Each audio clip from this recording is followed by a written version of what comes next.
What up, my dudes? Welcome back to my channel. I am Scribbles, the artist and crocheter behind Eclectic Scribbles. In today's video, we're going to be talking about the things that you need to know to start your small business successfully. These are going to be my top 10 tips for you.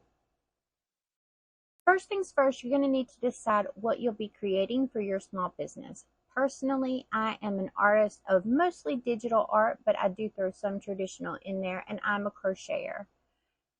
This is the core of my business. It is important to decide on what your core items will be. You could be doing art, fiber arts, candle making, soap making, the list goes on and on. My suggestion is to keep it to 1 to 3 things to start with. If you branch out into other areas down the line, that is great, but starting a business can be very overwhelming at first, and keeping the number of things you will be creating to a minimum will help you focus on the quality of those items rather than spreading yourself thin trying to do 5 or 6.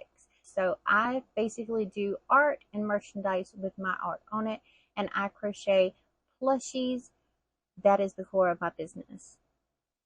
Next, you're going to want to decide on a name for your business. This should reflect what you are creating if possible, and be something easy to say, spell, and remember. This is a do as I say and not as I do moment. While the word eclectic is certainly a descriptor of my business because I like to create art that spans across multiple styles and genres, literally no one can say it. 99% of the time, people say electric scribbles, which is not what you want when you're building a brand. Keep it short, sweet, simple, and to the point.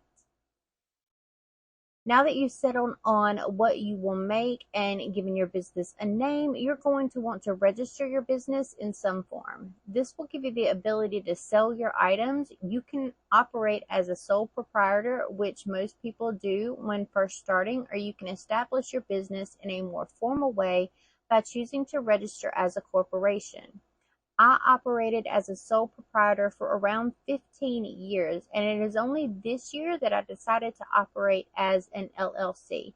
There are several different types of corporations, so if you would like descriptors on the different types, I would suggest a quick Google search and you will find maybe what's right for you. But starting as a sole proprietor is free to do here in the United States, at least. You can register your business name with the government here in the US and even get an EIN, or employer identification number, online instantaneously and for free. The EIN will allow you to also register your business with the state to get your sales and use tax ID. This is how you'll pay your sales taxes throughout the year. In my state of North Carolina, that is all you need to operate your business. This may vary from state to state. I have no idea, but a simple Google search will tell you if there is anything else that you need to do where you are. Up next, decide on your branding. While you don't need to be the most aesthetic business in the world, deciding on some basic branding is important for consistency. Branding could be a color scheme that you plan to stick to, your logo, or any other aspects you would like to incorporate, such as sustainability, recyclability, or things like that. I use the color purple in most of my things. I have a logo that I just recently updated to reflect my style. Having an established logo and color scheme brings the consistency to my brand and will do so for yours. From one product to the next, I also have a standard backdrop that I use for my photography to maintain that consistency as well. If you are not comfortable with your graphic design skills, you can always outsource things like your logo and business name. I have a graphic design background, so I am comfortable designing logos for other people and have done so in the past. So there are plenty of different ways that you can find someone to do yours for you. There are some serious do's and don'ts when it comes to logos that I can certainly elaborate on in another video if you like. I can certainly help you with your logo if you would like. Just leave me a comment down below or email me at eclecticscribbles@gmail.com, or find the contact form on my website. Those are plenty of different ways that you can find to contact me personally, or you can outsource to some other graphic designer. Once you have a name and some branding, you're going to decide how and where you'll be selling your items. Will you be selling them online, in person, both? I currently sell both at in-person events and online. There are a number of ways to sell online, including joining an established marketplace like Etsy, operating your own website, or offering products on a wholesale platform. There are pros and cons to each option here, and if you would like a more detailed breakdown of the different options, let me know down in the comments and I will do a detailed video on that.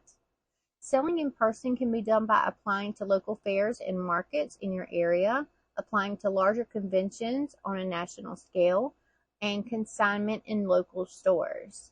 I can do a more detailed look at the pros and cons of each of these options as well if you would like them in another video also. When you have all of these logistical items out of the way, it is time to make a business plan. Here you can define what you want to accomplish as a business in a given time frame, set goals for your business, and map out how you plan to achieve your goals. Keep your goals reasonable. Break down each goal into achievable steps that you will take to get there.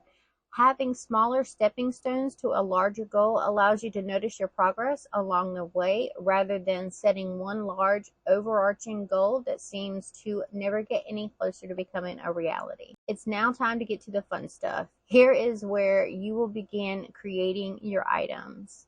This is what you have been building towards. As you begin your creations, you will want to decide on how people will find out about you and your business. This is generally the part where social media comes into play. Let's face it, building any business is going to require some sort of social presence so people know how and where to find your beautiful works and purchase them, even if you plan on only selling in person. Decide on which platforms you want to make your focus. Trying to grow a following everywhere all at once can be very daunting. By focusing on one or two platforms, you can really begin with quality rather than quantity. My main focus is YouTube and TikTok at the moment. That is where I put the majority of my efforts. If you prefer something a little bit more photo or portfolio based, you can certainly try Instagram, Twitter, or even Facebook. While I do repost my TikToks as Instagram Reels, Instagram is not part of my main focus. There are certainly differences on each platform and you need to decide which one is right for you and your business. Next up is do your research. Researching other businesses similar to yours can be a huge help when you're just starting out. You can see what is working for them, how they promote their business, and how they use their platforms to engage with their audience. What you do not want to do here is copy every aspect of what another business does. One, it's gross, don't do it. And two, that's what works for that specific business and may or may not translate well to yours. Research a wide variety of businesses that you admire and pick and choose different elements that you may be able to implement into your business from each. You may like the style in which Company A promotes their products in photography and choose to implement that style in your own photos, such as adding little elements to your photos or the framing in a certain way, but do put your own spin to it. Do not copy someone directly. You may like how Company B participates in trending reels or TikToks to promote themselves and find some trending audio that suits you. What you want to do here is choose small bits and implement them in your own way and style, not copying someone directly and basically becoming a copy of what they are. There is already one of them in the world, and they will always do what they do better than you can do what they do. Besides, you're you. You need to focus on you, becoming you, and doing you. Take inspiration, do not copy here. And take inspiration from a wide variety of successful businesses so that you are implementing little bitty traits from each and building what will become what you're known for. Next up is the building phase. This phase is different for every business. The important thing to remember here is that for most people, building is a slow process.